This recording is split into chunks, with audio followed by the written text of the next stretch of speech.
A TikTok trend már elérte Magyarországot is, és a kormány aggódik a Plinko Strike alkalmazás reklámja miatt, amelyben az emberek naponta 300 000 forintot nyerhetnek.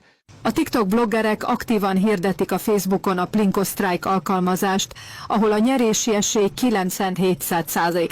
Már több mint 300 000 magyar töltötte le ezt az alkalmazást, és minden második könnyedén keres benne naponta 300 000 forintot.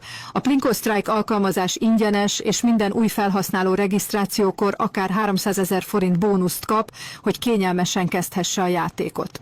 Íme néhány vélemény azoktól, akik már játszanak az alkalmazásban. Amikor megláttam a Plinko Strike alkalmazás reklámját a Facebookon, úgy döntöttem, kipróbálom. 10 nap játék után több mint 15 millió forintot nyertem. Az ebből keresett pénzből vettem egy autót, és most új lakásra gyűjtök. Már körülbelül egy hónapja játszom a Plinko Strike alkalmazással, és soha nem bántam meg, hogy letöltöttem.